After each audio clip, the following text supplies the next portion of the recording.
This is an Insane Cast production. You are listening to Thanks for Watching, the All Movies Podcast. With your cast, DJ, Beth, Joe, and Jimmy. And now, thanks for watching. Welcome to Thanks for Watching episode 73. And yet again, the title shall come somewhere in the middle of it all. That's the best way to title these shows, organically. Yes, exactly. Organically, chaotically, what else? I don't know. That's a new Dungeons & Dragons alignment, chaotic organic. Oh, hey, there you go. Even better. Gosh, it's been so long since I've played D&D. Well, hey, I'm one of your cast members, DJ, and then sitting right in front of me is me, digitally. Digitally, yep, that's right. It's Joe. It's Joe. You're actually kind of sitting on a can. One of my popcorn cans. It's got the Avengers all over it. So I'm one of the Avengers right now. Correct. Absolutely. Sounds good to me. Yeah. How's your weekend been? It was eventful. Yeah? Yeah. Friday night, we drove up to Dana Point, and we enjoyed the smooth sounds of Yachty by Nature. They are a yacht rock cover band, and they were kicking it, man. They were really good. Very talented, fun on stage. They were having a good time. Yacht rock. I'm not sure I'm familiar with this genre. So popular. It's 70s and 80s, like Michael McDonald, Hall & Oates. Help me out by Blue. Well, I got Hall & Oates. Okay. Christopher Cross, Toto. Criss Cross. Not that Criss Cross. Okay. Doobie Brothers. Okay. Okay. Got it. Okay. That sounds cool. They call it yacht rock. Why is it called yacht rock? Because it's like, picture a bunch of jerks on a yacht listening to this stuff, thinking it's great. I don't know. That's something that I can think of. Just opened it up to me. That's just good. Yeah. Yacht rock. Like, so picture, so remember in Caddyshack when Judge Smales invites him out to the yacht club and that getup that he's in, like captains? Yes. So picture a bunch of those dudes on stage playing these jams. Kenny Loggins and Toto and yeah. So it's basically cover band stuff. Yes. Oh. And they all have yacht stuff and they wear the fancy clothes. Yeah. Oh my gosh. Oh, how fun is that? That's a different group that Blue just posted, but yeah. Oh, that's okay, but it's the same concept. Yeah, same concept. That band that she posted there is called Yachtly Crew. Yachtly Crew, I love it. Pretty great name. So a cover of Weird Al would be Weird Al Yankovic. Yachtovich, right? Yes. Yeah. Maybe I should title the show Weird Al Yankovic. But it was cool. Like some of the band members all have like their names, like the main guy, Captain Carl, and Scotty McYachty, and Big Wave Dave. Like they were having fun with it. They were definitely hamming it up, but it was a good time. We awesome. Drove up there it was a free show up in Dana Point. Started at 9. They played 2 sets. They took like a half an hour break in between. Played till midnight, and then we drove home. And then Saturday, we went out to dinner with my sister who was visiting from New York. And we were going to go see a movie that night, but we got sidetracked by some other stuff. Well, conversation by all means. And didn't make it out. Yeah. And then Sunday, I woke up early to watch the Formula One German Grand Prix, which was a heck of a race to watch. If anybody is into Formula One or wants to get into Formula One, find a replay of that race, and holy cow. Yeah. And then watched a couple episodes of Hoarders, and went to town on my garage, cleaning it out. Cleaning the garage. Can you park 2 cars in there now? No, it's not even it's barely a 1-car garage. The house was built in the 50s when cars were huge. But it's barely big enough for a modern-day car to get in there. It's one of those. Yeah. Makes no sense. Yeah. Wow. Yeah, pretty much Blue. That was kind of what happened, just everybody did it separately. So you're referring to crashing? Yeah, it was a wet race. It was rain. So those are the best. They were all over the place. Those are the best. You know, they just need to turn it into a destruction derby, and that's how it should go, right? Some people do watch racing just for crashes. But that's the only reason I watched it. That's mostly NASCAR racing. Yeah. I used to watch racing all the time, and I don't watch the best any NASCAR. Part. No. My uncle used to do it. He actually sponsored cars at the NASCAR, and then he would always be in the pits to work on their cars and make them all going and stuff. Yeah. So, and he would refurbish cars, and even old cars he would like redo. He was like all into that.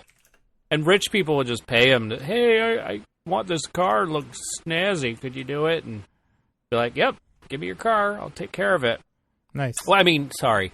Give me your car and your money. Give me your car and a bunch of money, and we'll make it happen. Yeah. Well, how was your weekend? Pretty busy. Super duper busy. So this is the week, as Beth and I talked about last week on the show, Gish started. And so they released the list on Saturday of things to do. And just to give you an idea, one of the things we have to do is, you know how you throw treats at a dog? Yeah. And they try and catch it. But say you want to get a high-speed photo of that shot. Sure. And so it looks like your dog is like doing this weird face trying to catch this little treat. You got the treat right there, getting ready to go into the mouth, you know? Mm-hmm.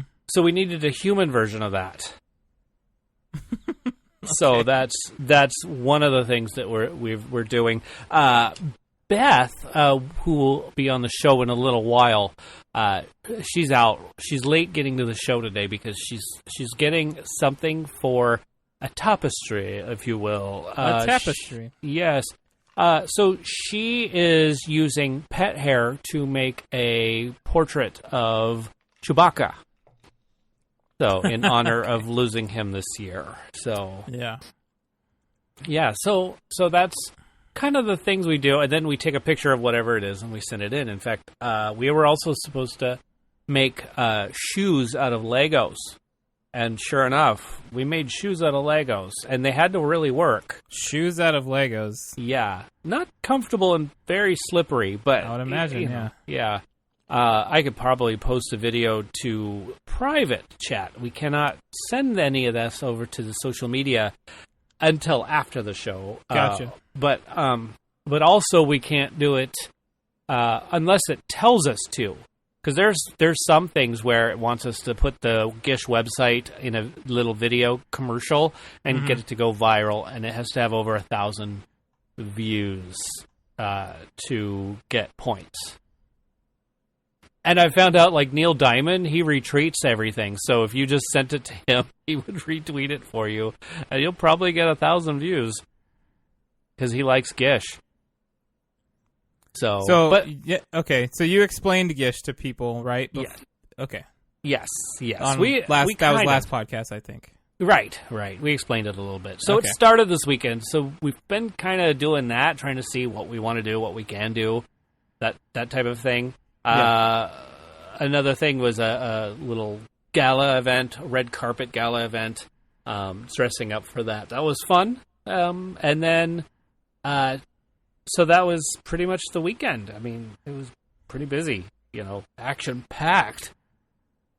Sounds like we both had some pretty busy weekend. That's true. And of course, we did get to go see a movie. In fact, you fulfilled your show obligation where I fell short. That's right. Once Upon a Time in Hollywood. But I did watch a couple movies this weekend, which we will get into. Sweet. Can't wait to talk about that. Yeah. We will talk about box office numbers too, because that's in the thing. I can't wait to see what they are. I haven't looked at it in advance, so it's just going to be like the big reveal as soon as we get to that part of the show. So we'll have what we were streaming / watching, physically. A challenge, because we have a new challenge this week. I'm looking forward to that. Almost the kind of a challenge that of the topic you were going to pick for the show-ish. Mm-hmm. But not the cop related. It's more of a buddy. I don't want to say too much. I've said enough already. Yep. Then we'll talk about next week's openings / next week's opening, and then future films. New discussion question, which we've already talked about. Not just question. Sorry. Topic. By the way, future films, I added one. It's a TV series that I'm looking forward to seeing. But we'll talk about that when we get to it. Okay. So in the meantime, this is where I would love to have Beth, because there are names here, and these names, I don't even know if I can say properly. I'll do my best to help you out. Will you? I really hope so, because sometimes, I just screw these things up. So, anyway, first off, the sad news. The Rutger Hauer? Thank you, Hauer, yes. Age 75, he passed away over this week. So Blade Runner fame, I think, is where most people will know of him, but he's been in, tons of other stuff. Oh, yeah, like Sin City or Batman Begins. And he's been in some kind of cheesy movies, too, some people forget about in the 80s. There's a few B cheese that he's been in. I love his cheese. I mean, he's the reason I love or knew of him, because of the cheese. So, here's something interesting that I put together. Oh, yes. In Blade Runner, the original, it takes place in the year 2019. Oh, yeah. His fictional character dies in the fictional year 2019, and he actually died in the real year 2019. Whoa. Yeah. Wow. Pretty You're crazy, good at this game. Whoa, I never would have. The game I just made up? Yeah, there it is. Right. I win. You win. Why do you win? Because it's called I Win. So that's right. That's what it is. You win. I win. I found that kind of interesting, that his fictional self died in fictional 2019, and he died in actual 19. Wow. That's kind of amazing. So, rest in peace, buddy. That's it. What is it? Fictitiously and really. Correct. That's it. Also, we lost a Disney legend. Russi Taylor. I think that's how we say her name. I believe that's correct. Yeah. Age 75. She was one of the original voices of Minnie Mouse. So that's a bummer. I know. But I'm pretty sure she's retired and that we have a new person with the voice of Minnie Mouse. But still, crazy. Those Disney legends, they gotta stick around a little longer, please. So, and now in other news, so you know how we love our movie subscriptions, right? Mm-hmm. Regal now has a plan called Regal Unlimited. Yeah. Let's dissect that a little bit. So for $18 something a month, like I'll just call it $19 a month, you get the Regal Unlimited in a limited number of theaters. And that's Wait, hold on. You said limited though. I know. But what is it called? It's called Unlimited. Yeah, but what did you say after that? In a limited number of theaters. Okay, just checking. So, but here's the deal. The unlimited part is how many movies you get to watch. You could watch... Okay. You could watch a movie every day You could watch as many movies a day that you want. Oh, really? Okay. You can Maybe I missed rewatch that. them. Yeah. So you can go see, if you wanted to go to the movie theater at 10 in the morning, Yeah. you could stay there till they close and just see movies according to the schedule that you're on. Correct. Yeah. All day. All day. Okay. You could All absolutely formats? do that. No, sir. Now, if you wanted to add, say, a 3D format, I don't know how much that's going to cost, but I do know it's a surcharge of $1 or $3. So, what's it called again? It is called Regal Unlimited. Okay, can I read something to you? Yeah. Not limited or restricted in terms of number, quantity, or extent. Do you know what that is? Oh, yeah. Yeah. That's the definition of unlimited. Right. This sounds limited. I know, it sure does. And here's the thing. I think it's unlimited with an asterisk. And is there an asterisk meaning? No. No. Says, actually, I think it's a TM. I think they're trademarking, which Yeah, I don't know how you could trademark unlimited other than No, I get it. Regal I get Unlimited. Yeah, no, I get it too. It's kind of confusing for somebody who takes things at face value. Right, exactly. But at $34 a month, you'll get any movie theater, which would probably include the recliner seating ones. Ooh. Hey, don't get too excited, because the only recliner Regal that I know of is up in Carlsbad. Yeah, that's not even worth the drive for me. Like, Yeah, I'll for me, spend it's more in fine. gas just to get there. Yeah. From where we live, we usually go to the La Jolla, and that's kind of a 25, 30-minute drive, depends on what's going on. So about the same for Carlsbad. So instead of going down the freeway, we go up the freeway. But anyway, so it might be worth it for us, because we do like them recliner seats. Yeah, those are nice. Yeah. But anyway, you get all their theaters at $24 a month, which, we're thinking about switching, because Really? the Regal near us has a lot more films, Okay.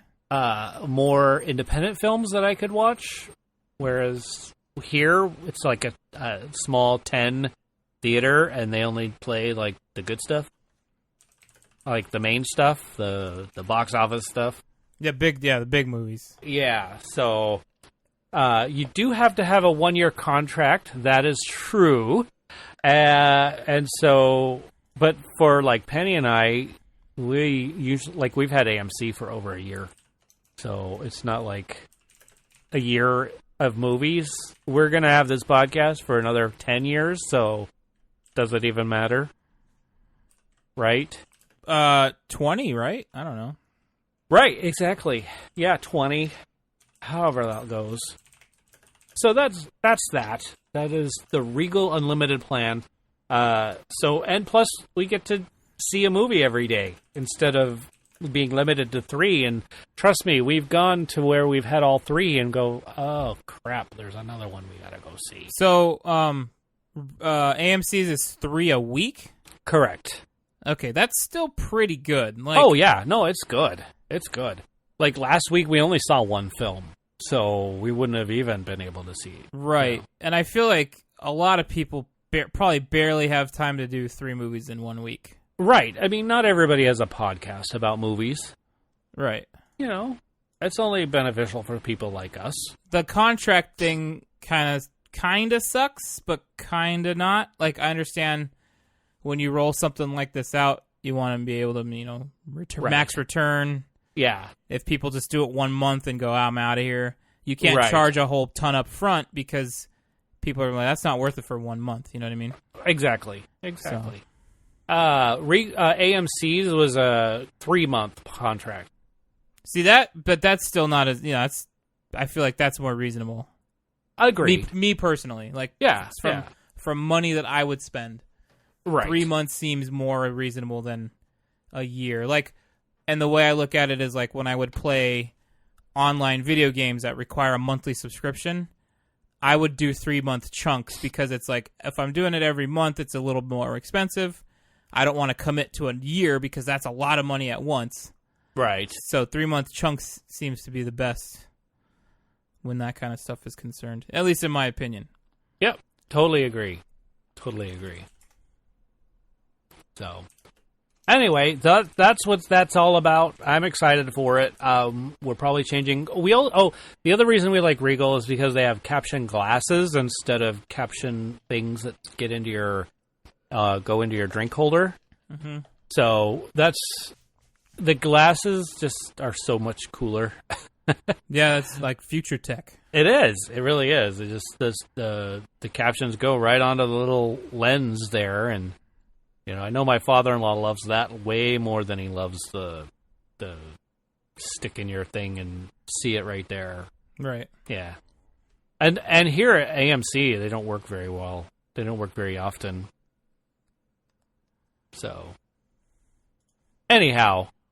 That's being said, we're not sponsored by Regal Unlimited. We're not sponsored by AMC at all.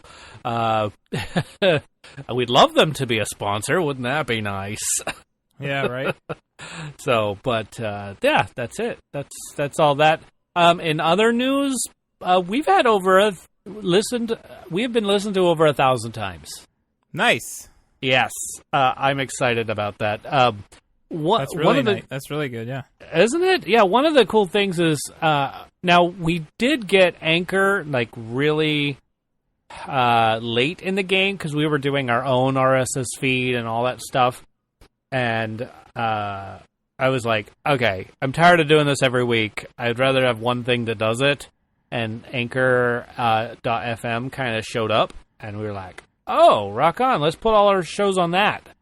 And so Anchor.fm /TFWmovies is where you find our podcast all the time. And also on our website, because, that's how that works. But we don't have to do our RSS feed anymore ourselves. And every year I have to update the program, and sometimes the computers need to be updated, and then they don't match, and you have to buy the program again. And I'm like, ugh. So... this takes that headache out of it. So, anyway, but since we started, we lost all of the count from before. So when we started anew, now we have 1,000 plus listeners, or listeners listens. That's good. Yeah, and listens, and that doesn't count what we have on YouTube, because YouTube has a separate count. Right. So, but. Pretty darn awesome, if you say. And we stay pretty consistent at I'd say about 400 plus minutes a week on YouTube. 400 minutes? Yes. Okay. All right, sorry. 400 minutes a month. Apologies. Oh, okay. Which is low, I know, but it's, technically it's a whole podcast plus some every time, which is kind of cool. We did lose one listener on YouTube, but in doing so, we gained one listener on the Discord. Crackhead Blue. Oh, yeah. Yeah. Actually, she does go back and watch the YouTubes, so. Oh, really? Once they get, not as often, because she's part of the live experience. Yeah, she gets to listen live. She does go back once in a while and listen to it on YouTube, so. Cool. Yay. Still hitting that viewer count. Still hitting it, yep. So, which is really cool. I know I just had to tell all the stats, but, to me, that's news. That's exciting stuff, and I want to share it with our listeners, how excited I am about it. It's really neat stuff. These are all firsts for us, like the first 1,000. The first, what was it? What did I say earlier? What was it? Oh, yeah. We got, like a ton of listeners, and anyway, I can't wait for more Patreon. Like Crackhead Blue gets to be in the Discord. If you are a Patreon member, you get to be in the Discord as well. We're still waiting on Abby to get in here too. Yeah. And Abby, she's been a co-host before, so yeah. So you get to listen to her one of these days too, because I think she's going to be done working on Mondays. and it'll be like a really light show, like what we have for you today. Yeah, so, but we're making do. We're getting through it. We're getting through. That's right. Hey, contact us, y'all. How do you do that? Well, you go to our website, www.tfwmovies.com. That's right. We're a Thanks for Watching podcast about movies. And you can call us or text us at 512-podcast. Easy number to remember, right? Can you remember that? What was it? You got me. All right. So, 512-763-2278. What does that spell? 512-podcast. All right, I'm done. I've done that. 512. 512. That's the only hard part you have to remember is 512. Right. Exactly. The hardest part. That's, literally the hardest part of that phone number is 512. And my math brain is so silly because 1 plus 2 is 3, but then 1 plus 5 is 6, and then the 2 and the 6 as like times are 3 times, and this never. You lost me. Sorry. I see patterns here. It's so weird. I know. I can't. Definitely lost me on that one. Yeah. Oh, boy. Oh, boy. All right. Well, you know what I did? I lost my show notes. Hold on a second. Where are we? All right. I'm working on another blog, just so you know. We'll have another blog coming out soon. Okay. I know exactly when this one blog is going to be coming out. August 20th. Anyway. August 20th. Yes. More specific blog coming out August 20th. But before that, I think we have another blog coming, too. So we've got a lot coming out. So, again, we have a YouTube. And shall we move on to the next segment? Hit it. Da, da, da, da. Sorry. Okay, so this week we're going to talk a little bit about cooking films. And, boy, I don't know if you were like me, but I was kind of getting hungry researching this. Well, no. No. Yeah, I just a lot of good ones. I'm always hungry. That's just it. I'm always hungry. Got it. Always hungry Joe. Kind of like the Hulk's always mad. I get it. Just keeps it under control. Got it. Right. It. You're at peace with your pangs. Yeah, or I just give in and then feel guilty later. Oh, there you go. Yeah. Oh, that's a good idea. Yeah. If you're like, well, I like food too. I really like to eat. Certain foods I don't like, mushrooms, not happening. No mushrooms, no sour cream. Sorry, Crackhead Blue. You don't like sour cream? I don't. Oh, it's gross. What? Gross. Yeah, I know. It's weird. But I do like it mixed with stuff. Certain dips or what have you. Like in a burrito, you would be turned off by it if it was in a burrito or something? Yeah. I always order it without sour cream. Gross. No, thank you. I mean, it wasn't until recently that I started liking avocado. Like, really recent. And I barely like it. I just sort of tolerate it. I'll eat it because it's good for my heart. Wow. I know. See what this food topic has done? And yeah, Blue is reminding me that you don't like mushrooms. Oh, yeah. No, those are gross. Yeah, it's they're grown in poop, by the way. It's just nasty. But I mean, most of our stuff is grown in poop. I get that. Gross. Sorry. It's fine. Now, mind you, mushrooms, if I don't know is there, and it's chopped up so finely that I don't notice it, yeah, I could probably down that. But it's a big tire screech, record scratch if you see it on, like, your pizza or something. Exactly. If I see it or know it's there. Hidden? Yeah, what if it's hidden in the cheese and you don't see it? If I don't see it, as long as I don't see it, I don't know it's there. Will you detect it, though? Where is your palate that sophisticated to know that you're eating mushrooms? If it is sliced, I will notice it. If it is diced up into teeny tiny little bits and hidden within, I probably won't notice it, and that's a good thing. But if it's not there and you tell me that it is, sorry, I'm not eating it. Yeah, as long as I know there's mushrooms, I'm not eating it. It's a psychological thing. It's totally in my brain, and I am not going to fight that scar, I guess you could say. Gotcha. Nope. Yeah. I'm too old to fight something like that. And have you tasted it with this? Have you tasted it with that? Ugh. Forget it. I'm not tasting it. People have made mushrooms I don't even know how many ways. And I just don't like them. Period. There's my rant. Are there any foods that you don't like? Liver. Yeah, I'm not a fan of liver either. And okay, so Blue is saying I don't like pozole. I like it enough, but I don't go crazy for it. Like, everybody is always concerned when I'm like, yeah, it's okay. And it's like, which everybody loves that stuff. And it's like, it's all right.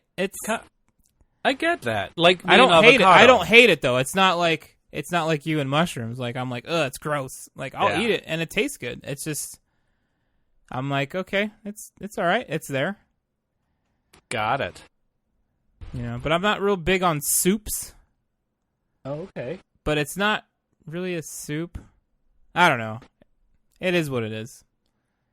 That's it. That's it, really. When I eat it, yeah, the only like soup I really like going after is ramen, and like, not top ramen, like Japanese ramen from a ramen place. Oh, okay. I mean, don't get me wrong. I'll cook some top ramen and I'll chef the hell out of it and make it gourmet. But yeah. But anyway, moving on. Yeah. Got it. Okay. Well, hey, let's jump into this. This little list of ours. And I say little because we've had a few chiming in. And we don't have Beth still, which is really weird. She's like, can I chime in late? And it's really late. Well, maybe, Yeah. It happens. Maybe in the middle of all this, she'll come on in. Right. All right. Here we go. Crackhead Blue. Are you ready for your list to be read? Blink. I did it for her, so she chimed in already. She said yes. Okay, I say these things to amuse myself, just so you know. Ratatouille.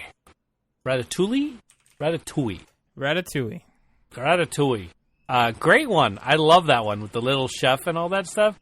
And do you watch this film and ever go, that would never happen?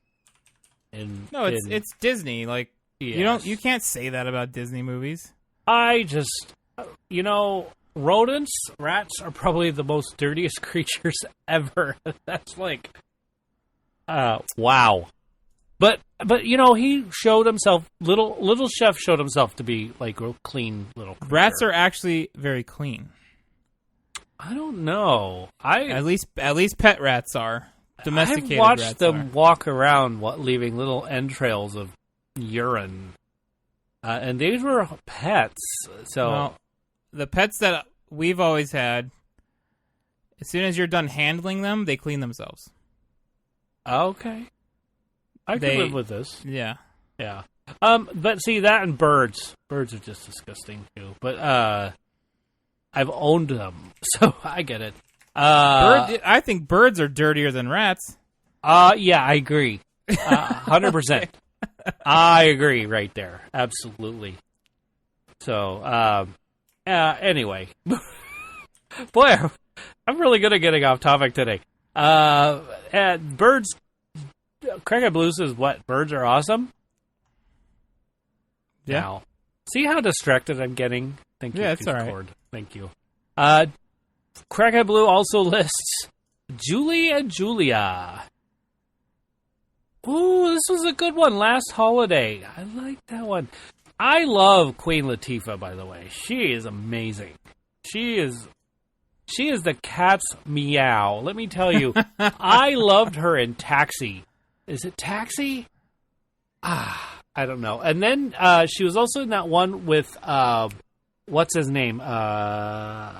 She was the one. She was getting out of prison, and he was chatting with her. With Steve Martin? It was Steve Martin. Yes. Bringing down the no. Is that Bringing I Down can't remember the what that's called. Yeah. Anyway, gosh darn it, Beth, if you were here, you would be able to tell me. Yeah, bringing down the house. You're right. Okay, good. Phew. Yay. We got one. So, yeah, oh gosh, Queen Latifah's awesome. And yes, Last Holiday, excellent. You know what? Now I have to watch this one again. Thank you, Crackhead Blue. That's a good movie. I think I have it in my list of physical CDs or DVDs, so I'll find that out there. Let's see. Oh gosh. Ramen Girl? Did I say that right? Yeah, you got it. Okay. Oh, with a little tag. I take two. R.I.P. Brittany Murphy. Aww. Dang it. Okay. 100-Foot Journey. I can't say I've ever seen this one. I don't know anything about it. That one's on my list. Great movie. Is it? Tell me a little bit. Or should I wait till we get to your list? Okay. Yeah, let's wait till we get to your list. Then you could tell us a little bit more about it. Now, Crackhead Blue has some honorable mentions. Chef is one of them. And as opposed to The Chef, right? I think there's two of them out there. One is just Chef. Chef, that's the one about the food truck thing. Am I right? Please tell me I'm yes. right. Okay, yes. good. Oh, I love that one. That one's my favorite, too. Okay. And then Eat, Drink, Man, Woman, which I have not seen either, by the way. So, but Crackhead Blue is recommending that one because she likes this one. Something in there, she says Chinese. I don't know. The what? Yeah. She just said something about Chinese. Oh. It's a Chinese movie. You know what? Got I it. did notice that it was a Chinese movie. So, okay, sweet. Is it subtitled? Crackhead Blue, I'm asking. Okay. Is it subtitled? And she's typing right now, and she says, we're waiting and waiting. It says yes. That was quick. All right, and then Sweet Bean. Another good one. That's on Another my good list. one. There you go. She calls that one a Japanese movie. It is. Cool. Subtitled. Excellent. Ooh, you know what? We should have a list of subtitled films, too. Wouldn't that be fun? All right. Foreign, you could just do like a foreign films list. Foreign film. Yeah, that's true. But see, every movie we watch is subtitled, so that would... Oh, right. We gotta add foreign film to it just to make that better. Okay. Cool. Well, that's Crackhead Blue's list. Yeah. Thank you, Crackhead Blue. What a wonderful list you got there. All right, Teacher J.M. Strauss, y'all ready for this? Princess and the Frog.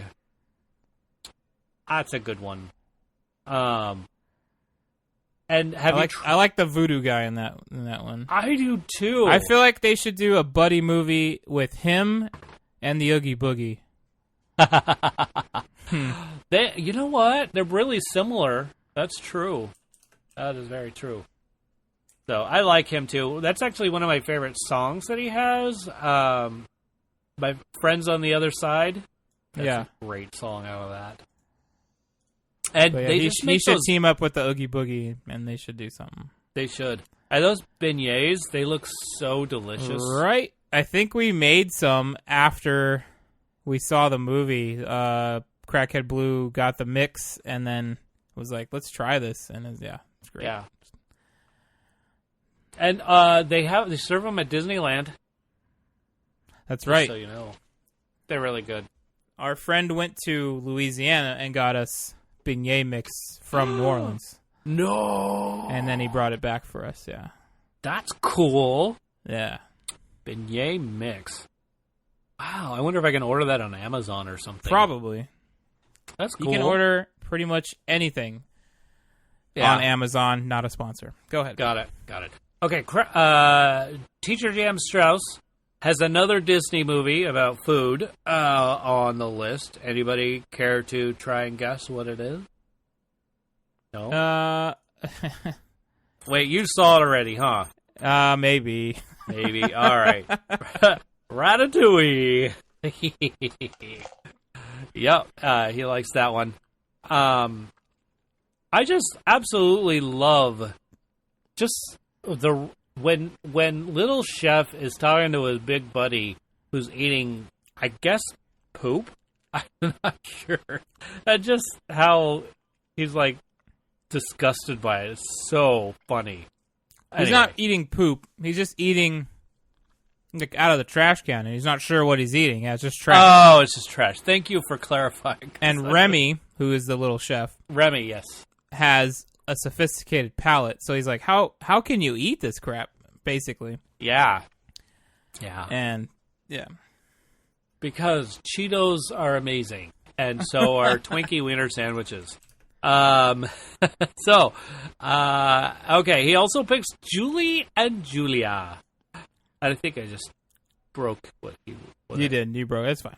I broke. I'm really breaking it now. I'm gonna. You're ruining everything. I am. Forget it. I'll fix it in post. Cut. Oh, right. And cut. Oh my gosh! Wowzers. Excuse me. Okay. That one snuck out. So that is our list of our loyal listeners, and that actually truly is our loyal listeners right there, because we had. Oh wait, I think we did have somebody else chime in, by the way, and I'm trying to remember who it was. I'm sorry. Wow, that's really responsible of somebody chiming in, and you can't even remember who it was. Well, there's so many, and boy, oh boy. I have a lot of stuff that goes on. So I know I can't help it, and I'm so sorry, Teacher J.M. Strauss. Usually I have you last. Okay, Joshua Struthers says the cook, the chef, his wife, and her lover. That's what it's called. The cook, the chef, his wife, and his lover. And then Big Night. All these movies I have not seen. Or neither one of those. Okay. And then Burnt is from Sherry. That's my sister. Shout out to my sister. Hello. And Burnt kept coming up, and I never have. I don't know that I've watched it. Have you guys watched that before? Burnt. B-U-R-N-T. I don't think so. I've burnt stuff lots of times. Let me tell you. But okay, so Sherry also lists Ratatouille. It's a very popular one. Okay, Jackie. Here we go. And she puts anything with Alton Brown. Although I'm not sure if any of his films, if any of what he does is film or movies. Do you know who this Alton Brown is? You don't know who Alton Brown is? You'll have to excuse me. I don't. I'm sorry. Is he a reality TV show? He is, as Blue just said, he is a culinary giant. Is he? Oh, God. Alton Brown he's awesome. Okay. He's I don't know. Okay, this is probably ignorant on my part. Most famous for his show that was on the Food Network early on called Good Eats. Okay. I think it was still called the Cooking Channel back then when he started on that. Oh. Yeah, okay. yeah. Think Mystery Science Theater 3000, but for food stuff. And he teaches you things along the way. Not only just how to make stuff, but why certain things break down, why this mixes well with this. Like and then he'll mix in a little bit of history, a little bit of science. Like, he's awesome. His show is so well rounded while cooking you or teaching you about cooking things. Like, it's he's great. So would you call him the Bob Ross of cooking shows? No, because no. Okay. I mean, apples and oranges, honestly. Really? Yeah, okay. No pun intended. When you said pun, that just was like, oh. He would be like the Carl Sagan of cooking. Yeah, you lost me at Carl Sagan. You don't know who that is either? I don't. Oh my goodness. I'm sorry. I'm sorry. You'd think that I was more well-rounded, but apparently I'm not. So Carl Sagan had that show called Cosmos, and he would teach everybody about where we came from as far as... No, he had a series, though. also blue. And a book. The book was Cosmos. Then he did like a educational series on it. And then Neil deGrasse Tyson. Do you know who that is? Nope. Okay, so we're moving away from the subject. We can get into that stuff later. Good. Yeah. Like now we're getting to people I don't even know, and I'm dumb. Trust me. I'm so dumb. Okay. But, you know, if you look at Alted Brown's page on Facebook or whatever, he seems like a pretty funny guy. Yeah, he is. Yeah. He's got his cooking show had full-on skits, other actors coming in to help with stuff. Yeah, I think he'd be right in your lane of stuff you'd be interested in. Okay. Very goofy, very funny, but also like you're learning while you're having a good time. Rock on. Yeah, I think you'd like him.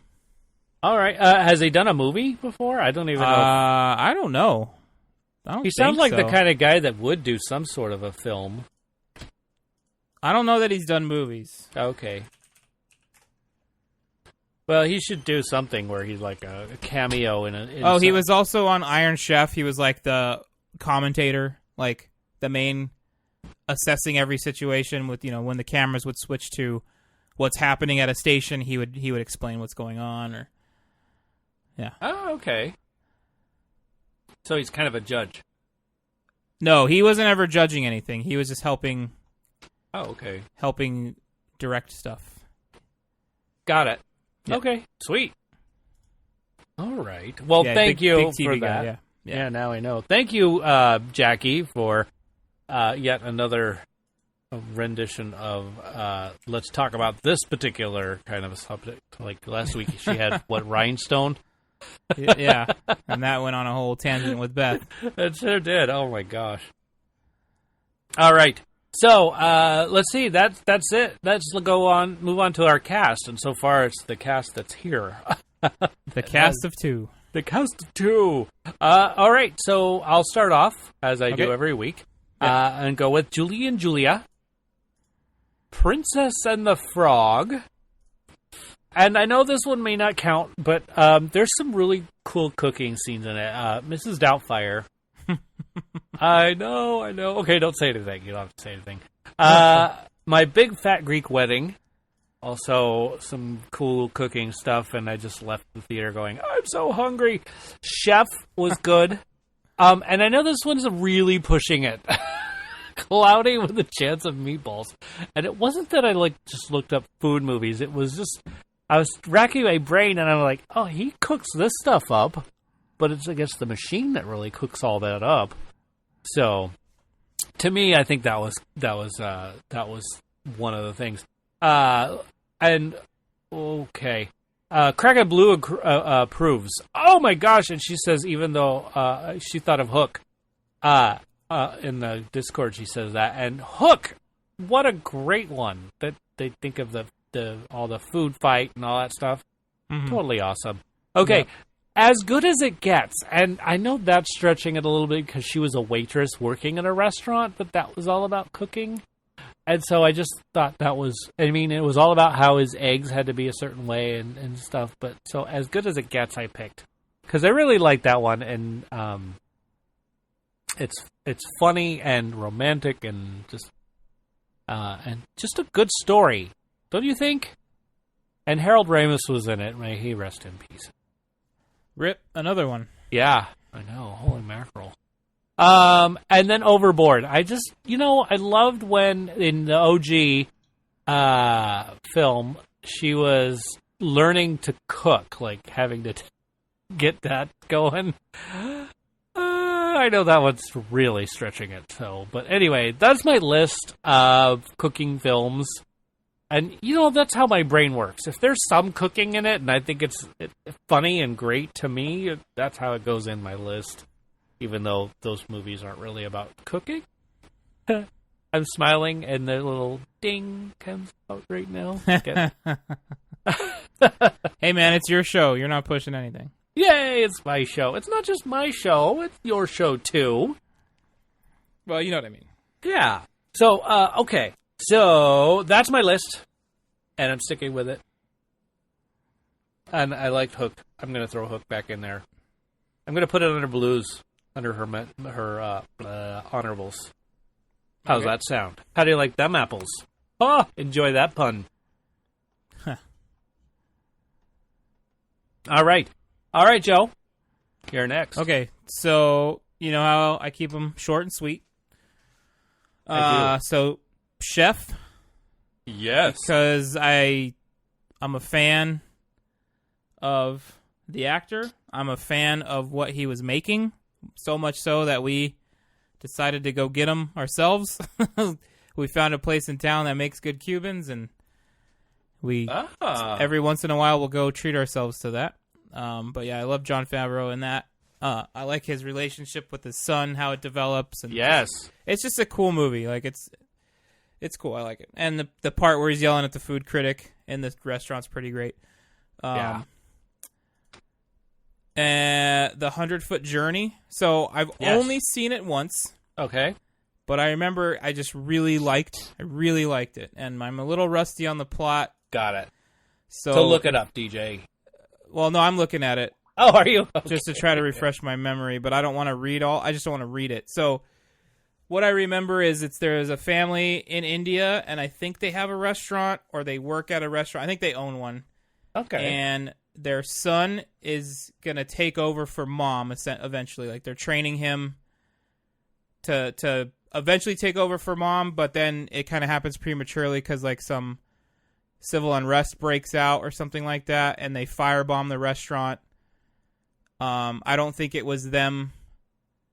I don't think it was they were targeted. It was just like a, civil unrest. And the mom dies. So it's like, oh, well, now we need to get the heck out of here. So they go to London. They settle in London for asylum and all that. And they meet someone who is like I think she's the sous chef at an upscale restaurant.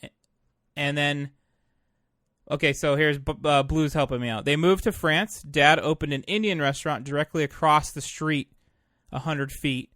That's why it's 100-Foot Journey, which I'll get into in a second. 100 feet from a 2-star Michelin French restaurant.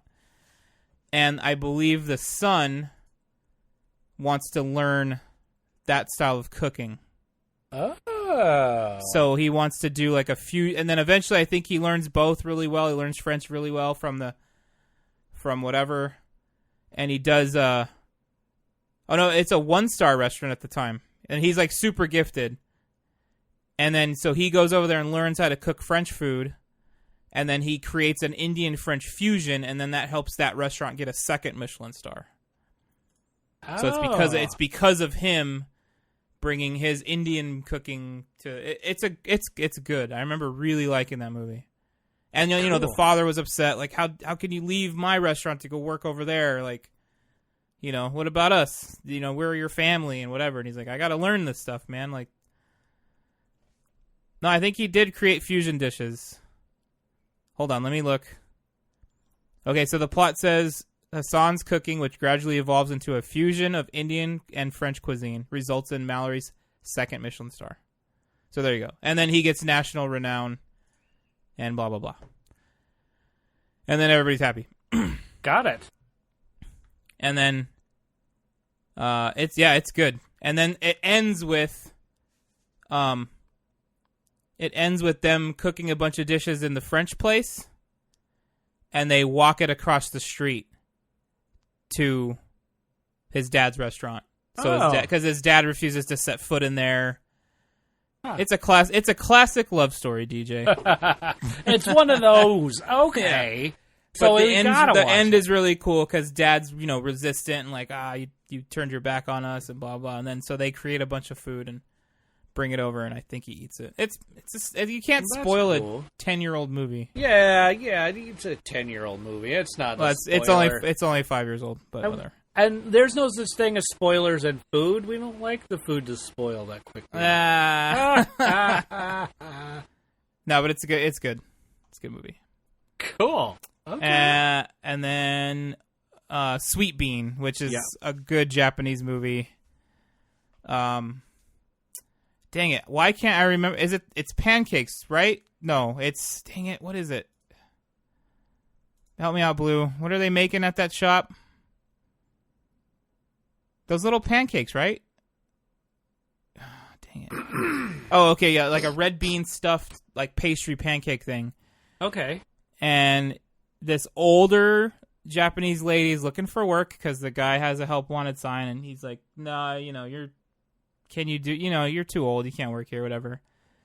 But eventually she kills it, crushes it, does a really, it's awesome. You see her trying and learning, and she nails it, and then it's another classic love story. And I won't give that ending away because that one you need to see. Got it. Okay. Great movie. And Cool. then,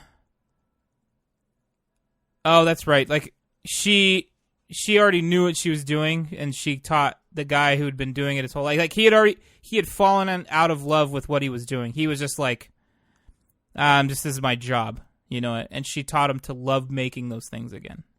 Aww. And she was old, and she was sick. I won't say with what, because you find that out later. Well, old is usually age.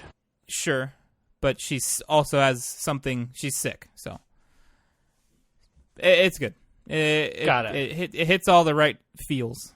Okay. Sweet. And then Sweet Bean. And then my honorables. Yes. Sweet Bean. Ratatouille, Julie and Julia, and Last Holiday. Last Holiday. You did it again. Nice. Yeah. You totally summed that up really well. There it is. That's cool. All right. Well, if you're not hungry by now, you got to start this list over again and try again. Go dip mushrooms in sour cream and have that. Okay, I'm not hungry anymore. Thank you. That was... mushrooms in sour cream? Dip them, That's just the worst. Just slice them up, dip them. That's crazy. All right, fine. I don't even know if I can move on to the next segment. Wow. I think you can. Okay, I'm going to have to. Believe in you. Actually, I believe in you. We do need to move on because after that, Yeah. All right, so let's move on to...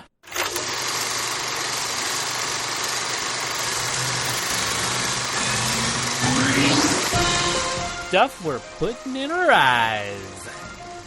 All right, so one of the things is Once Upon a Time in Hollywood. That's right, the 9th film proclaimed by Quentin Tarantino, his 9th film. And it's definitely your classic love story between a guy and his stuntman. Really, that's it. It's basically your buddy movie, but where their lives intertwine, and how this actor has a stuntman that does everything for him, and also gets the shaft a lot of times. The unsung hero, if you will. Yeah. Well, I don't even know where to start with this film, but first of all, I liked it. I know that's a given anytime I talk about these movies. But it's not your typical film by our friend Quentin Tarantino. So Tarantino likes to do a lot of time jumping. Was that going on? That did happen. There was some time jumping. Where you're not sure if you're watching something that already happened, or according to the story, or are we seeing something that happened a couple days ago, stuff like that. Yes. At one point there was that, and it was pretty fancy. But easy to follow? Oh, yeah. No, it was really easy to follow. There's one scene, though, I guess it was a time jump, but so Penny and I kind of started not arguing, but okay, I think it was a daydream, and she thinks it was a time jump. Gotcha. I guess it could have been a daydream time jump, but I don't think it was real. I think it was something that the character was thinking that was going to happen had he done what he said he was going to do. Okay. And it's one of those scenes that I was like, you could always remove it because it makes it, but it was great for comedy, so you had to keep it. Gotcha. I thought it was funny. I thought it made sense. It was good. And the theater laughed, too, so it was one of those things. So, well, then it must have been good. Yeah, it was good. But, yeah, what else? Let's see. So that was true. Great. What else? Yeah, lots of cussing. Lots of Quentin Tarantino dialogue, intricate dialogue scenes. Yes, there was definitely that. And then there was, and there's some, I'm going to say quote unquote, fourth wall breaking. Okay. So there's a mirror scene where he just looks like he's looking right at the camera. Okay, but you're meant to believe he's looking into a mirror. Yes. And then there's a narrator, which I thought was amazing. At first I was like, is that who I think it is? It is. It's Kurt Russell, who does some of the narration. But the weird thing is he appears in the film, but not as a narrator. So I thought that was fascinating. I was like, this is interesting. So, but anyway, what else is another thing that I think was not similar? Let's see. What is another Quentin Tarantino thing that's... I think we covered most of them. Just intricate dialogue. There's no nudity. Time jumps. No nudity. You said lots of cussing. Lots of cussing. Probably some gunfights. Yeah, because of the Western stuff that went on. But it was staged gunfighting. Oh, it wasn't actual gunfights. Yeah. Gotcha. There's a flame torch, or flamethrower. That's it, flamethrower. Pretty significant. Really kind of cool the way it's used in the film. I liked it. The comedy is amazing, and I have to say the Sharon Tate and Charles Manson thing was a red herring. Oh, I don't know really? if that's a spoiler or not, but it made for good comedy and good suspense. Okay. Yeah. And for anybody to think that this movie was about that situation, it was not. It was not at all about them. That's potentially spoilery, but that's all right. Is it? Okay. Maybe. And that's my opinion. I mean, maybe somebody could watch it and think that it was about it, but I've seen some reviews and stuff that saying that like they took that and destroyed what it was. And I don't think so. I mean, I guess maybe my perspective on it was different. I guess. I don't know. So, but it was fascinating. It was neat to watch that whole aspect and the 1970s stuff that was going on, 1969 period stuff. But I wonder, I'm curious though, there's one spot where he's getting off the freeway and it's exit 68. And what I want to know is, when did they start numbering the freeways? Because was it numbered in 1969? I don't know. Yeah, that's what I want to know. And I haven't researched that to find out, but I was thinking, boy, that seems a little modern with the numbers. But then LA was probably a little more, progressive back then? And maybe we got that numbering thing from them? Well, it takes place in L.A., right? Yeah. Hollywood, L.A. It's a scene where the stuntman, what's his name? Played by Brad Pitt. Curses. What's his name? Curses. Anyway. The stuntman is going home, and they show his route to home, which is far away from the Richie area. So, it shows the life of a stuntman is not very, very flattering. Yeah, it's probably minimum pay because you're not the on-screen star. So, right. You can be replaced, especially if you die. I bet.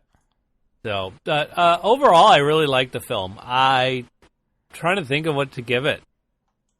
It's pretty high up there. I like some of the music. I can't give it a perfect 10 because I'm really leery about that whole sign thing. But because I don't really know, how can I not give it a perfect 10, right? So, because I haven't done the research. I would watch this again, too. This was actually pretty funny. You'd go see it. So I see that the runtime's a little long. How did you feel about the length? You know, I didn't notice. In fact, I didn't even go to the bathroom in the middle of it, if that makes any sense. Usually I do. And I had a big soda and a popcorn, and we saw it with some of our friends. And, yeah, I didn't even have to get up once, which is really weird. 2 hours and 41 minutes or something like that. 3 hours with the what is it? The trailers, something like that.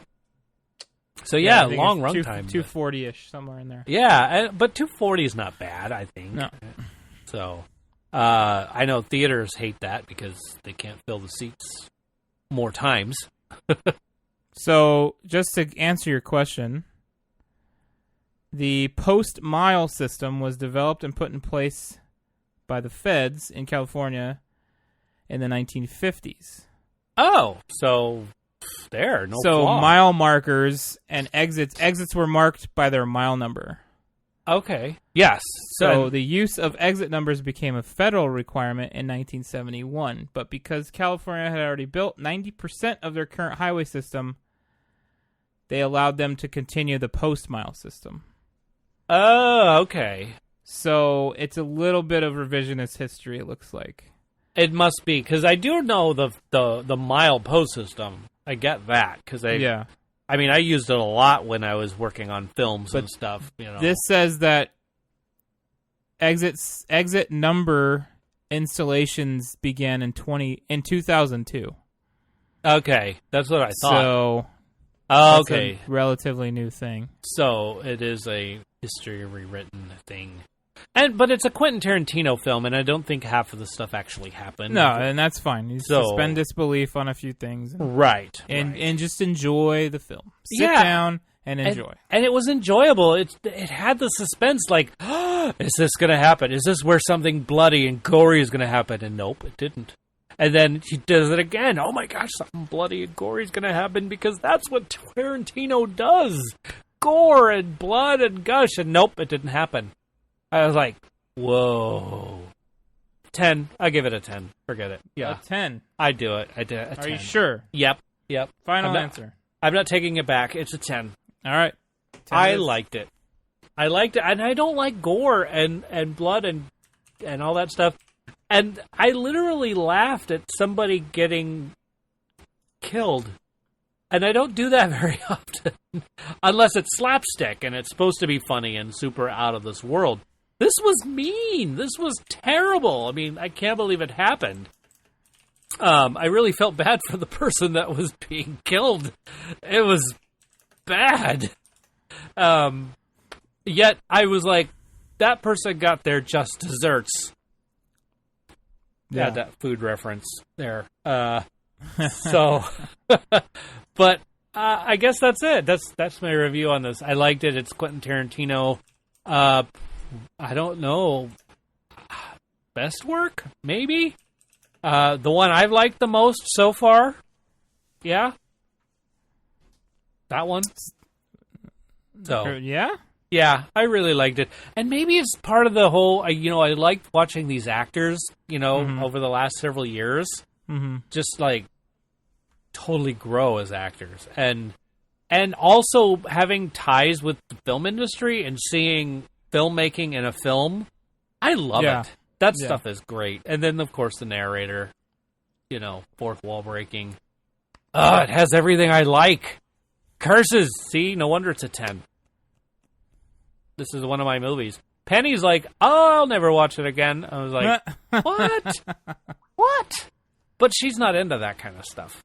Like I will watch, what is it? What's it called? I can't think. Dune.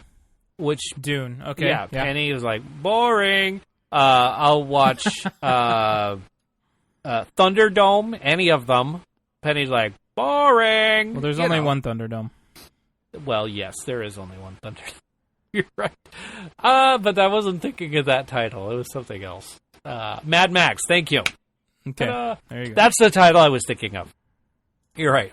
Only one Thunderdome. But anyway. And that's the weakest film in the series, in my opinion. Yeah, actually. I think it is. I agree. It's the Road weakest Warrior film. is definitely my favorite. Oh, that was good. I like Mad Max, but I was a little, I think, too young when I saw it. Yeah.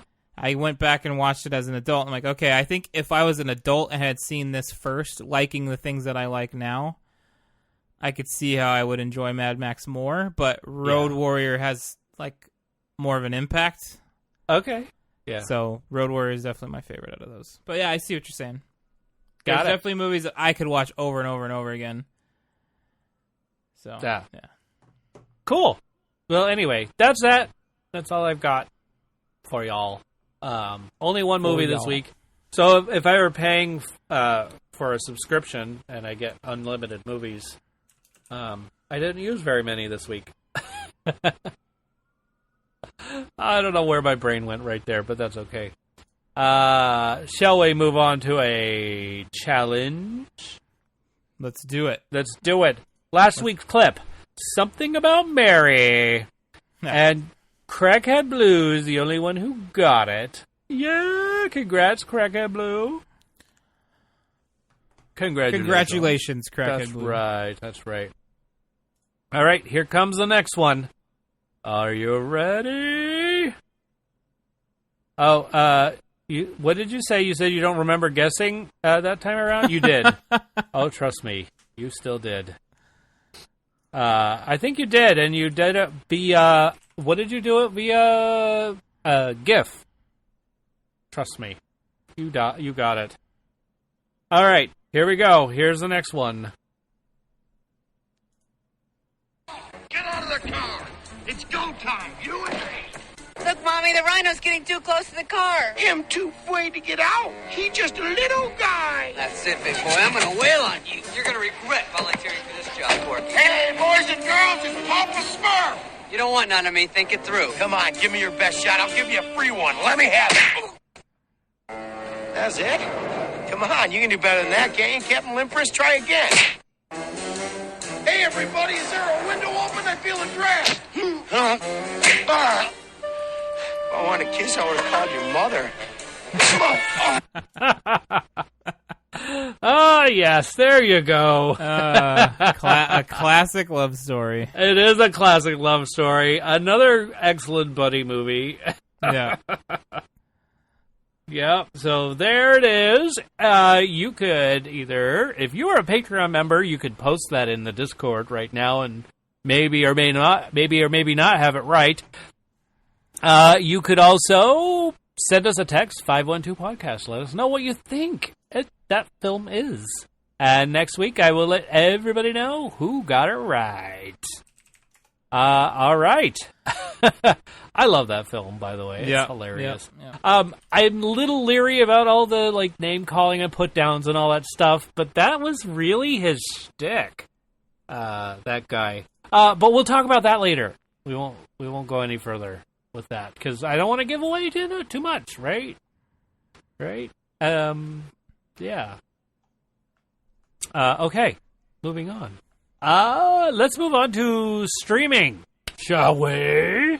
Streaming or watching something that was oldie but goodie, or oldie and blah. But, okay, I have nothing, because I stream TV shows that it takes me weeks to finish. What are you streaming? TV shows? Currently, I'm streaming Green Arrow. The season 7 or something like that. I don't know. I'll tell you. I'll figure it out by then. But it's one of the worst seasons I've ever seen. Oh, okay. Sorry. I mean, that's spoiler alert for you guys. Find out what I think about the season. Hey, you don't like it? You don't like it. I'm almost ready to turn it off, but I've already put too much time into it. So I'm like, okay, I got to see it through. I know how you feel. There's a show that's still on television that I feel that way about. So yeah. You're like, I've already watched so much. I gotta watch it. Yeah. Everyone I tell that I still watch it, they're like, man, I gave up on that show. Oh, Yeah. So, what show is that? Can I ask? The Walking Dead. Oh, okay. Yeah, you know what? I've only watched the first season all the way through, but Penny doesn't like zombies. Yeah. And so, that reminds me of another thing. But zombies. So she doesn't like it, and so she's like, we're not watching any more of that. And I don't really ever have time to myself to watch movies, so Sure. That's always, well, if Penny likes it, we'll watch this. If that makes sense. Yeah, anyway. I'm still watching it. I think I took there was one season that played all the way through, even their break, and then came back and finished up, and I didn't catch it. And then I'm like, you know what? I miss watching that show, even though it's kind of just not. It's not what it once was, and a lot of people are not into it anymore, and I don't really have anybody to talk about it. But I'm like, yeah, I'm gonna catch up because so you probably don't know this because you don't keep up with it, but they marathon. The new season's about to start. They marathon right before it. Oh, that's a good idea. Yeah, and I've been reading the comics since before it was a show. Oh, okay. So that I'm invested. I'm emotionally invested in the characters. I want to see how the show differs from the comic. Yeah. They just announced that the comic book is coming to an end. The July issue of this year was the last one. Really? Because that's kind of a bummer because Robert Kirkman said he hates when zombie movies end, so he wanted to do a comic that never would. Oh. But now he's ending it. So I'm sure he has his reasons. Well, do comics really end? Because how many different versions of Spider-Man and... Well, that's that. But these are this is his one story that he's been telling forever. It's not different versions of heroes or anything like that. So, well, maybe he'll... I'm sorry I interrupted, but I was it's fine. It's fine. Maybe he'll end it in a way that it will feel like it never ends. Yeah, we'll see. So I kind of have an emotional connection to it, I guess. That's why I'm I gotta watch it at least. And then there's that other show, Fear the Walking Dead, that I started watching. Okay. But I didn't invest too hard in that one, so I'm kind of I'll catch up on that someday. I'm not real worried about that one. Okay. But with the original show, I want to stay current. That makes sense. So when it starts up again in October, I'll be DVRing it and watching it. So. Oh, okay. There you go. Yeah, I wonder if he's going to do a time loop, so the beginning, the end ends up becoming the beginning, and then boom, that it will never end. I don't know. Maybe. Can you imagine? Could be stuck in the time loop forever and ever, and then it will never end, and he'll get his wish. Yeah. Maybe. I don't know. Well, one of those things. Thank you to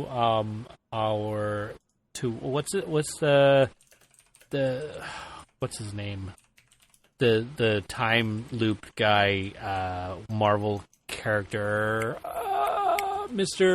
Doctor Strange. Doctor Strange. Okay. There we go. Sorry. Moving on. Sorry. That's all right. My brain just has vomit all the time. So, okay, what else have you got?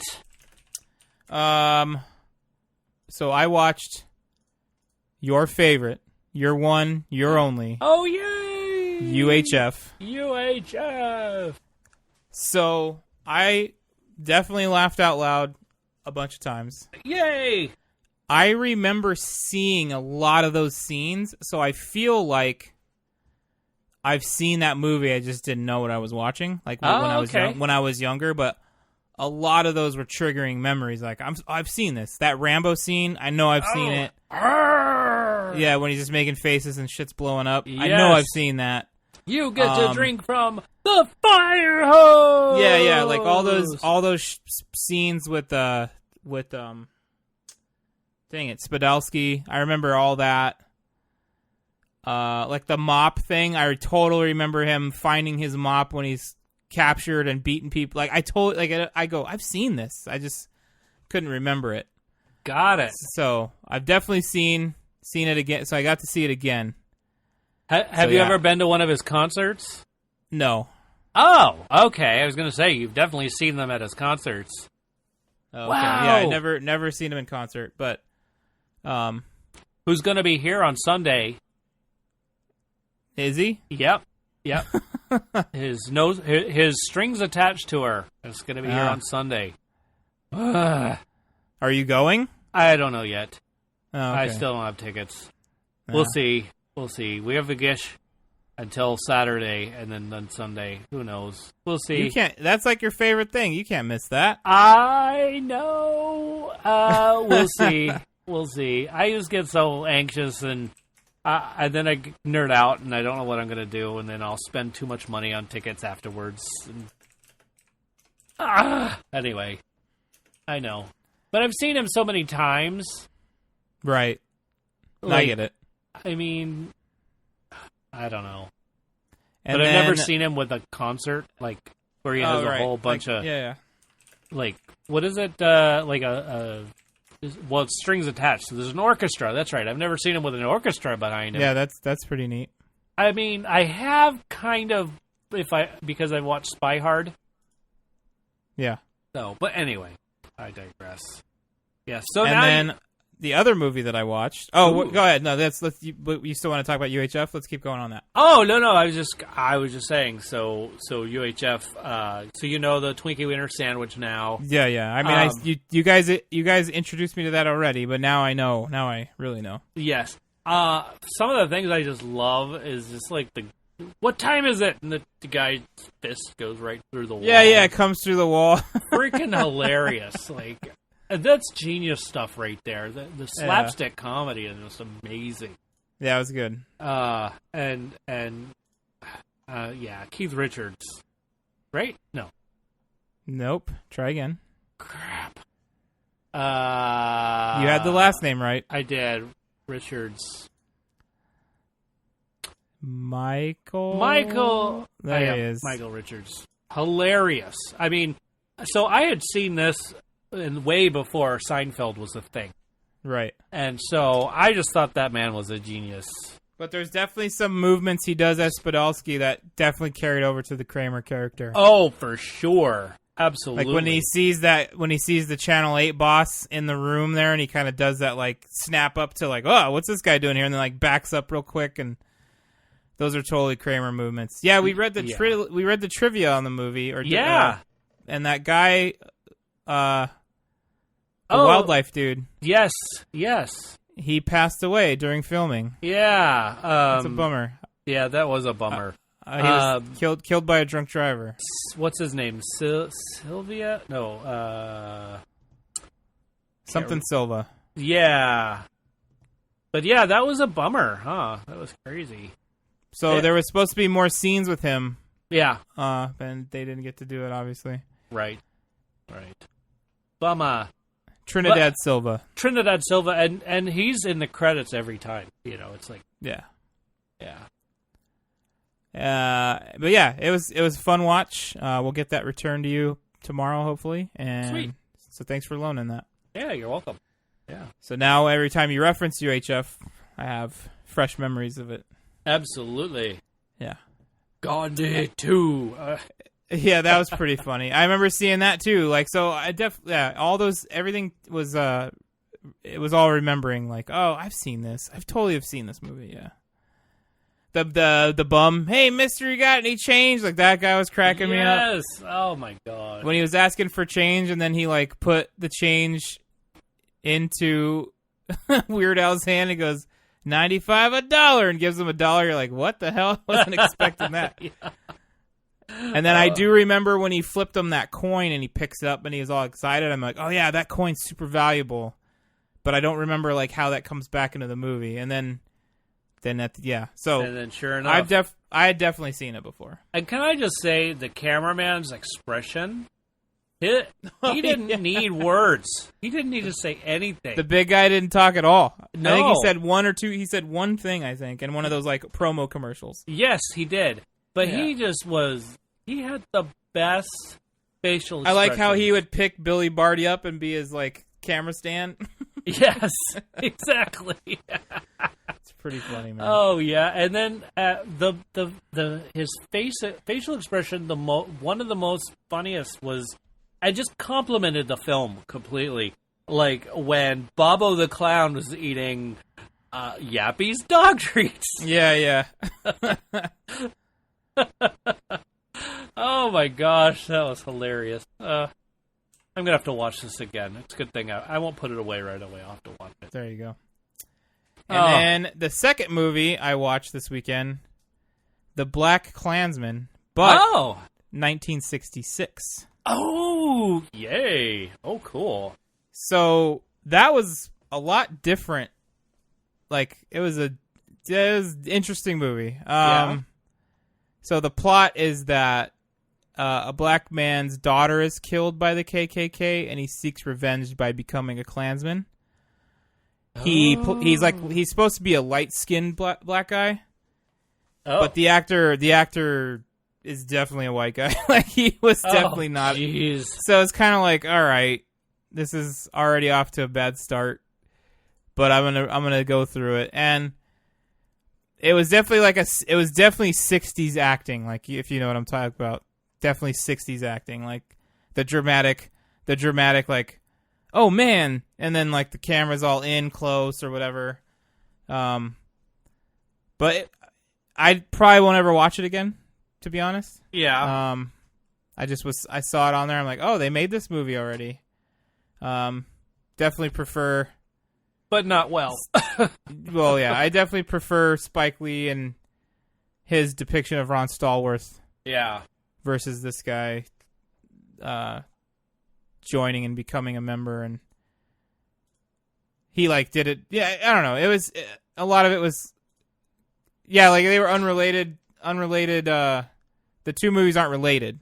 Oh, okay. Like the motivation is different so Ron Stallworth is trying to take him down because he's a cop. Got it. Right, he's trying to expose them in his town, and then in the '66 version. Not sure if it was... Yeah, that's also Blue's making a good point. The newer one is based on true events, where the old one is the guy's just trying to take him down because they killed his daughter. Right. But yeah, it's like black guy infiltrating the KKK seems... Those are the only... I think those are the only two connections. The only point... Hold on. Let me... My brain is moving faster than my Got mind. it. Yeah, no. The only point that the two movies are connected. Okay. Oh, that makes sense. Yeah. Got it. So that was that. Okay. And then we streamed Hoarders, and I cleaned.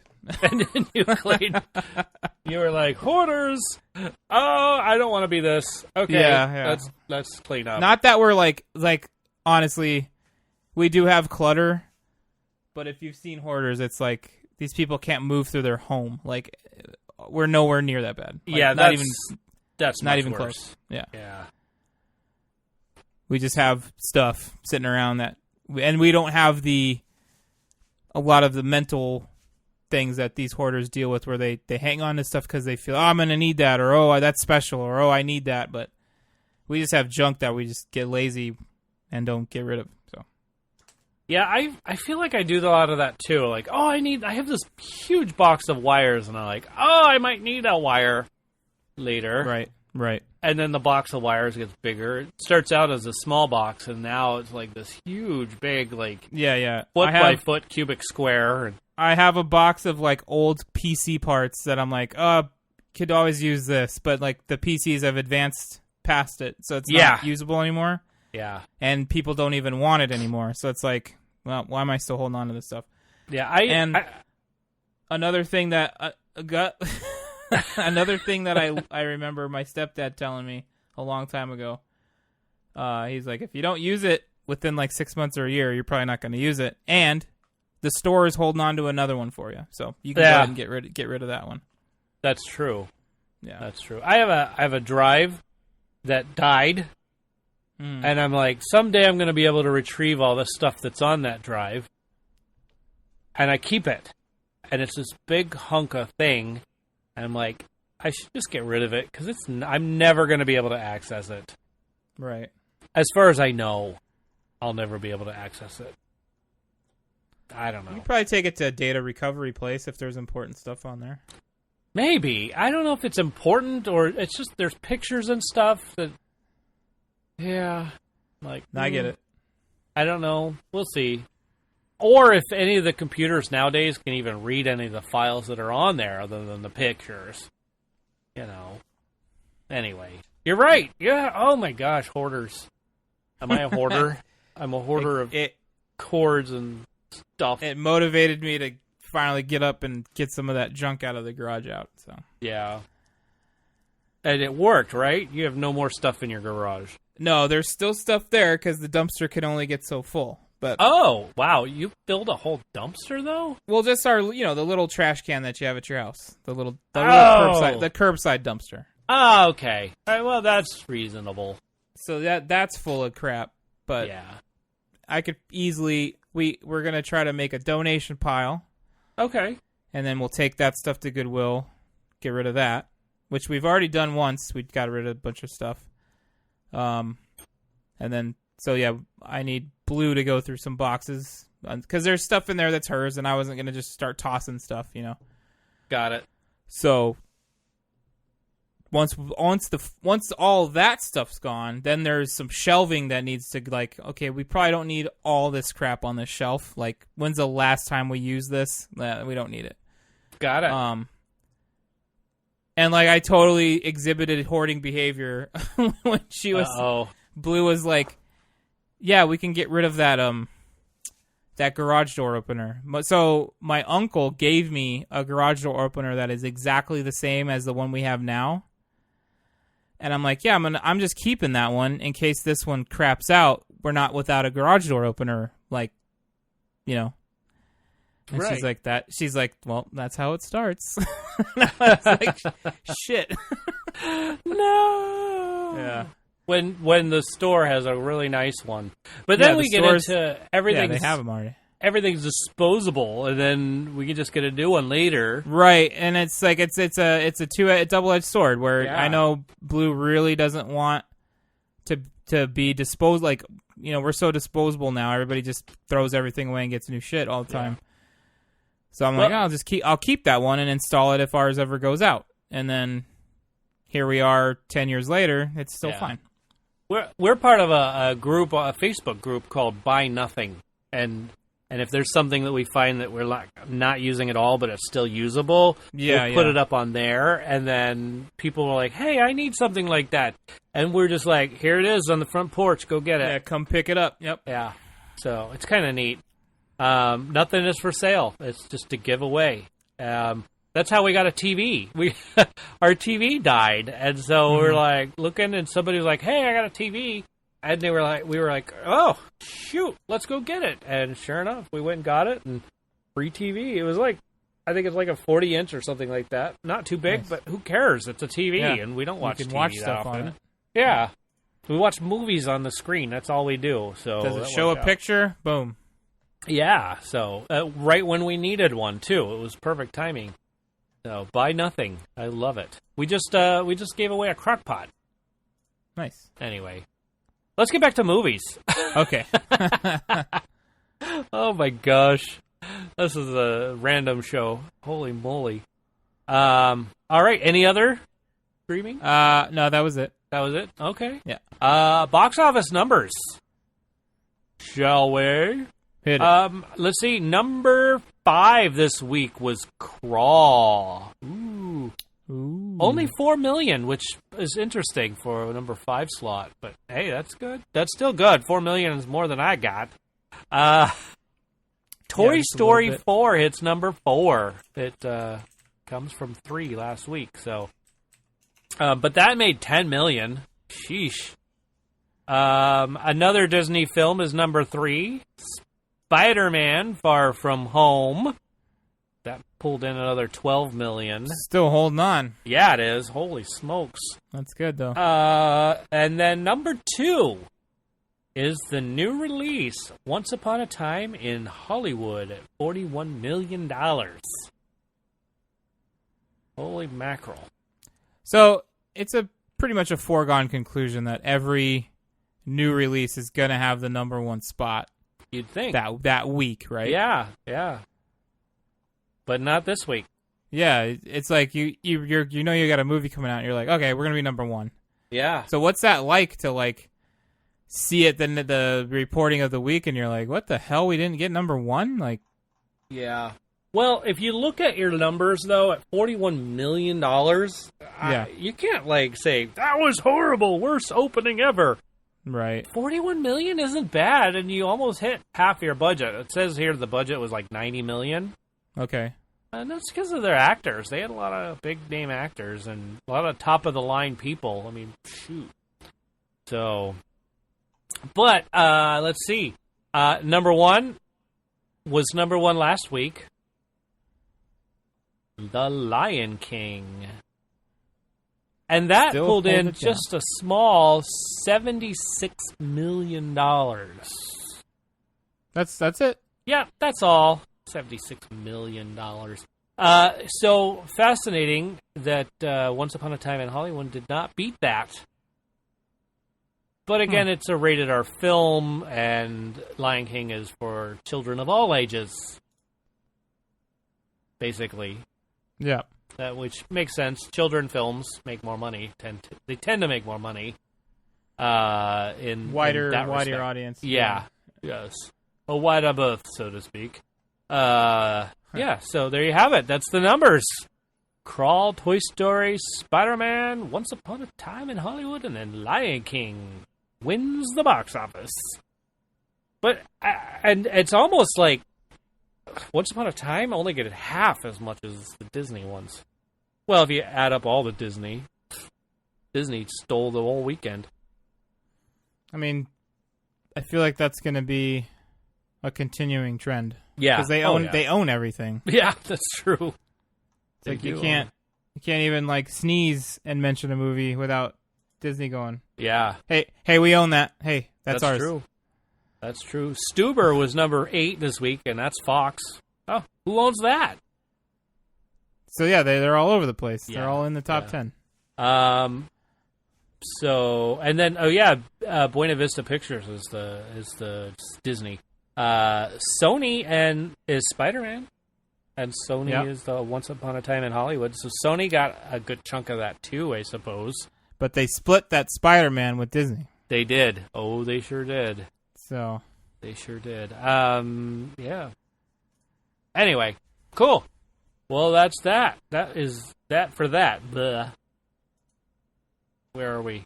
Show notes. Where are we? Okay, future films, future movies, and trailers. So, I saw the trailer for Zombieland 2, Double Tap. Yep. I shared it with my stream on. Oh, did you? Thursday, I think we watched it together. That looks good. I'm looking forward to that. It looks funny. I mean, it doesn't seem groundbreaking, but no, I mean the first one wasn't really crazy either. So yeah, so it was a fun movie. Yeah, they took the first one and did a second one. Yeah, makes sense. And the double tap makes sense because that was part of his rules, right? Yeah, and then at the end they show two similar characters talking to each other, and another set of two similar characters talking to each other. So I'm sure it'll be funny. Right, I think so too. It's the what happens when you get used to the idea. Yeah. I like it. That's kind of like what the movie, the other zombie show, Walking Dead kind of happened, huh? Sure, yeah. Kind of turned into a more of a drama. Well, now it was more about the human drama. It wasn't always about the zombie threat, which is, I feel like, what people miss. So oftentimes you would hear people complain, "Oh, the show's boring. Nothing happened." And I'm like, "Are you kidding? Right. A full hour of character development happened." Yeah. Yeah. And it's like, well, there weren't any zombies in this episode. And it's like, it's not just about that. Right. Yeah. But you know, not everyone gets it. I understand that. Right. People want action. They do. Yeah. They sure do. What else did we see? Oh, yeah, I saw a trailer for Watchmen on HBO. The Comic-Con trailer? Yes, it was in Comic-Con, but I didn't see the Comic-Con. But still, I'm looking forward to that. I really want to see this series. Because I really like the Watchmen. So I like the movie enough, but I don't know that I'm gonna, make seeing the show a priority. Yeah. Have you seen the trailer? I did. Oh, okay. Okay. I felt like it was like, who's that? Why are they? What is this person? Like, I don't know. Yeah. I don't know enough about the mythos and the lore of the comic to really understand who everybody is. Yeah. I don't either. It looks like there's a lot of fan service in there for folks who know what it is, know more about it. Yeah. But hopefully it's, it'll bring in like, say, somebody like me who I own the Watchmen graphic novel, the main one. Yeah. I don't know any of its history. Right. And I watched the movie that came out whenever that one came out, and I liked it as far as a superhero movie goes. But yeah, I'm not sure. I don't have any. It's not like if if a Marvel movie gets announced, I'm gonna be like, all right, I'm gonna check that out instantly. You know what I mean? Oh, totally. So, and I'll watch it. I mean, HBO was free with AT&T, so I got HBO, so might as well just check it out, see if I like it. I mean, who knows? But if I hate it, then I'm like, never mind. Boo, hiss. Boo. So, I saw a couple other trailers, but I can't remember them anymore, and I didn't write them down, which I should have done. I've started this new thing where I start writing the way I watch a trailer. I put it down on the Google Calendar, which is available to be viewed on our website, tfwmovies.com, and you just go to the What's Coming Up section, and you just look at our calendar, and it has all the trailers that I've seen there. So now I can't remember which movie trailer it was.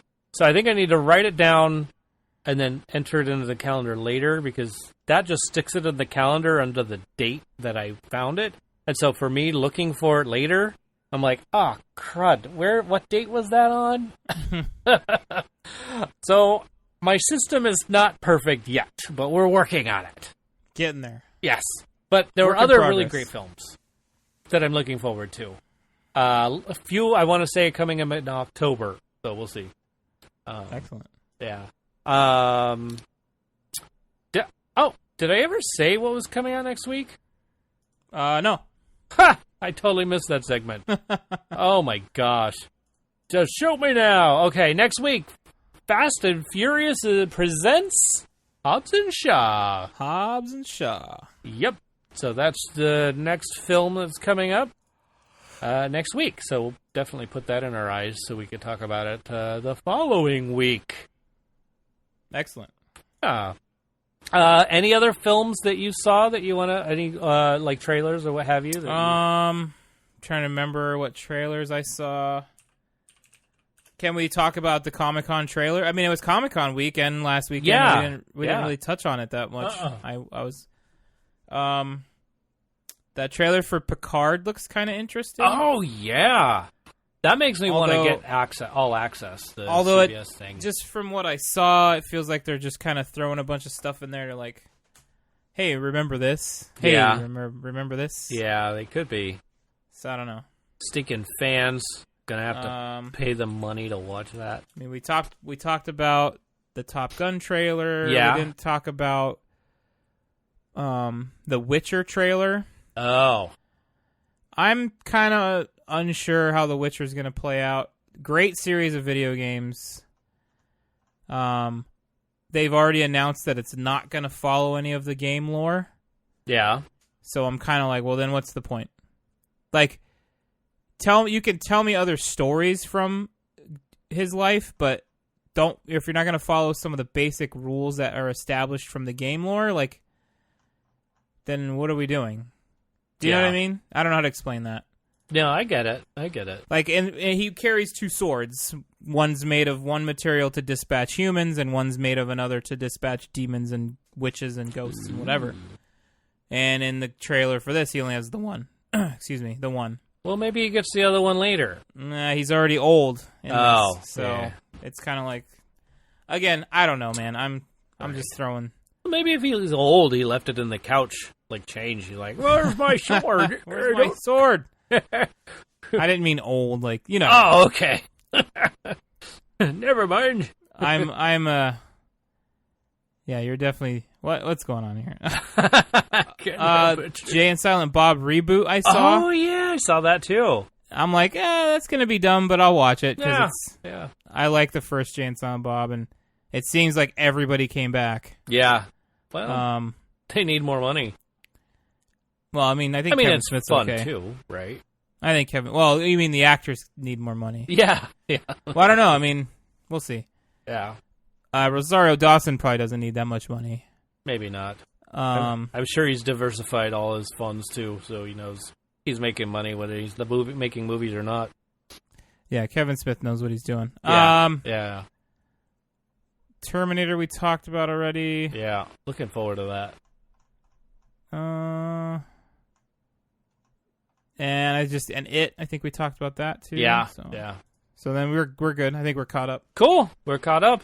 All right. On Comic-Con trailers. That's it. So next week, let's talk about movies about racing. Racing movies. Yes, racing movies.